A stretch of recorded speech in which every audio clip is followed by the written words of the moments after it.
जब भगवान बुद्ध का अंतिम समय निकट आ चुका था, तब वे अपने प्रिय शिष्य आनंद के साथ यात्रा कर रहे थे। उस समय बुद्ध के पेट में अचानक तेज पीड़ा उठी।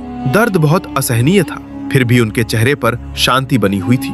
बुद्ध ने आनंद से कहा, आनंद, मुझे नदी से थोड़ा पानी ला दो। आनंद तुरंत नदी की ओर गए, लेकिन जब वे वहां पहुंचे तो देखा कि नदी का पानी मटमैला और गंदा था। आनंद सोच में पड़ गए, मैं अपने गुरु को ऐसा अशुद्ध पानी कैसे पिला सकता। वे बिना पानी लिए ही वापस लौट आए और बुद्ध को सच्चाई बता दी। कुछ देर बाद बुद्ध ने फिर शांत स्वर में कहा, आनंद, उसी नदी से पानी लेकर आओ। आनंद को आश्चर्य हुआ, फिर भी वे आज्ञा मानकर दोबारा नदी पर गए।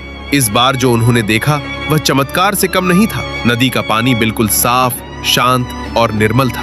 आनंद उस क्षण समझ गए कि यह साधारण घटना नहीं है। वे स्वच्छ पानी लेकर बुद्ध के पास आए, लेकिन उनके मन में एक प्रश्न उठ रहा था। आनंद ने विनम्रता से पूछा, भगवान, आपके पेट में इतना दर्द क्यों हो रहा है? तब बुद्ध ने उत्तर दिया, आनंद, मेरे एक गृहस्थ शिष्य थे जिनका नाम चुंद था। उन्होंने आग्रह पूर्वक मुझे मशरूम की सब्जी भोजन में दी थी। उस भोजन के बाद ही यह पीड़ा शुरू हुई।